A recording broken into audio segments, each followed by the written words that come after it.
Sa Pangulo ang momentum simula ng kanyang pamosong pahayag sa kanyang sona na mahiya naman kayo.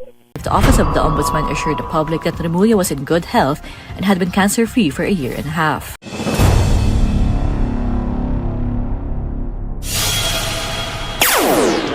Magandang araw po sa inyong lahat. Welcome back po sa Life and Things Channel.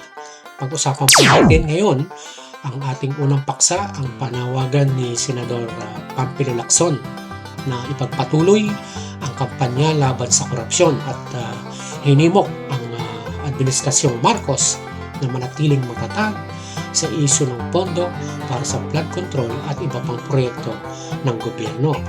At ang isang paksa pa po natin, ang pinabulaanan ng Office of the Ombudsman, ang kumakalat na chismis na na-ospital di umano si Ombudsman Jesus Crispin Boying Remulla.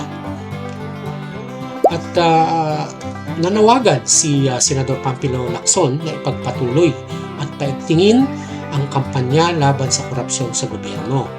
Hinimok niya ang Administrasyong Marcos na manatiling matatag, partikular sa isyu ng pondo para sa flood control at iba pang proyektong pang-infrastructure.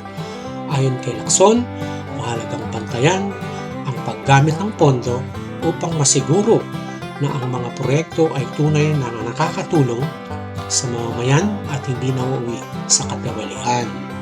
Maganda po ang sinabi ni Senador Pampilo Lacson. At ayon pa sa kanya na ipagpatuloy ang kampanya laban sa korupsyon lalo sa proyektong flood control project at taon-taon ay bilyon-bilyong pondo ang paulit-ulit na nakukuha sa pondo ng bayan na nagiging sanhi ng pagbaha. At ang tanong ng publiko, saan napupunta ang pondo, ang pera, no? At kung tunay at seryoso ang Administrasyong Marcos laban sa katiwalian, hindi sapat ang mga pahayag at pangako. Kailangan itong patunayan sa pamamagitan ng mahigpit ang pagbabantay at pananagutan. At siyempre, ang pag-usig sa mga sangkot kahit pa malapit sa kapangyarihan. At dahil habang patuloy ang korupsyon sa proyekto, dapat sana'y maproteksyonan ang mamamayan, ang taong bayan sa patuloy na pagbaha, hindi lang ang kapabayaan at katiwalian at kawalaan ng hustisya. Kaya mamaya po, tunghayan natin ang balita sa DCRH. Babalikan po natin yan. At ang isa pa po nating paksa, ang balitang na-ospital daw di umano si Ombudsman Remulla. At ayon sa opisyal na pahayag, si Remulla ay hindi na ospital at patuloy na isinasagawa ang kanyang tungkulin bilang ombudsman. At ayon pa sa balita, siya pa ay kumakain ng sinigang na maya-maya. Kung ayos na. At mas pinili pa niya ang comfort food kaysa sa medical check-up. At ang pangyayari ito ay malinaw na halimbawa kung gaano kabilis kumalat ang maling impormasyon sa social media na ang chismis ay maaaring magdulot ng panic at pag-aalala. At ngayon ay safe ang ombudsman. At ngayon ay ito po ay ating tunghayan sa video na ito. Panoorin po natin. Aris number 28, Raymond Advance, please come in. Raymond. Mayor Elaine, tuloy ang mas maigting na kampanya laban sa korupsyon sa pamahalaan ngayong 2026 na tinaguriang Year of the Fire Horse. Ito ang pangako ni Senate President Pro Tempore Pampilo Lacson ngayon na mas galit at gising ang ating mga kababayan matapos mabuking ang pandarambong sa puwis na kinokolekta sa kanila.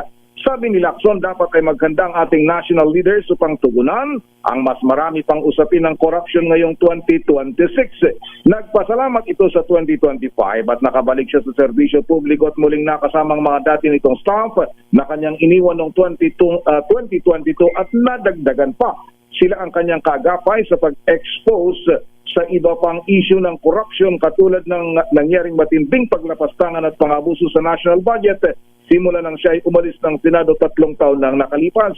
Umaasa si Lacson na sa 2026 ay mas marami pa siyang makasama sa kampanya laban sa katiwalian at ang kanyang maitutulong kasama ang mga staff ay ang kanilang research at gagawing investigasyon.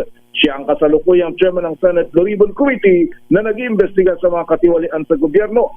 Umaasa ito na hindi bibitaw si Pangulong Bongbong Marcos sa kampanya laban sa korupsyon sa nalalabing nitong ilang taon sa pwesto. Paniwala ni Lacson ay nasa Pangulo ang momentum simula ng kanyang pamosong pahayag sa kanyang SONA na mahiya naman kayo. Sa kasamaang palad ay hindi pa rin kampi sa kanyang karamihan ng mga Pilipino batay sa pinakahuling resulta ng survey. Ito si Raymond. Raymond. Bilang graphbuster ang Senator Ping Lacson, kailan magpapatawag ng hearing ulit ang Blue Ribbon Committee? Iyon ay mapag-uusapan pa, Mayor, dahil ang balik ng sesyon ay January 26 ngayong taon at malamang kaysa sa hindi ay ang sabi naman niya dati ay bibigyan ng closure yung investigasyon sa flood control project pero magsisigway na sila sa ibang mga infrastructure projects pa ng na may mga kontrobersiyang may kaugnayan pa rin sa problema sa korupsyon, Mayor. Ipapatawag ba ulit si dating DPWH Secretary Manny Bonoan? Nabanggit na niya yan, Mayor, lalong-lalo na yung kanyang pagkakabanggit ng nitong bago magpasko na napakalaki yung tinawag na allocable. Interior Secretary John Vic Remulla says his brother Ombudsman Boying Remulla was not hospitalized as rumored. In a message to the Inquirer on Friday, January 2, the Interior Secretary says the Ombudsman was just playing golf this morning. He also says they will meet to have breakfast tomorrow, January 3. This comes amid rumors that Ombudsman Remulla had been hospitalized. Reporters have sought comment from the Office of the Ombudsman, but it has yet to respond as of Friday afternoon. Previously, Ombudsman Remulla revealed that he was diagnosed with a heart condition, underwent a quintuple bypass, and then was diagnosed with leukemia, a cancer affecting the blood. In October 2025, the Office of the Ombudsman assured the public that Remulla was in good health and had been cancer-free for a year and a half. Sa Pangulo ang momentum simula ng kanyang pamosong pahayag sa kanyang SONA na mahiya naman kayo. Interior Secretary John Vic Remulla says his brother Ombudsman Boying Remulla was not hospitalized as rumored. In a message to the Inquirer on Friday, January 2, the Interior Secretary says the Maraming salamat po sa inyong panunood. Kung nagustuhan niyo po ang video natin na ito, baka naman po pwedeng pa-like at pa-subscribe na rin po.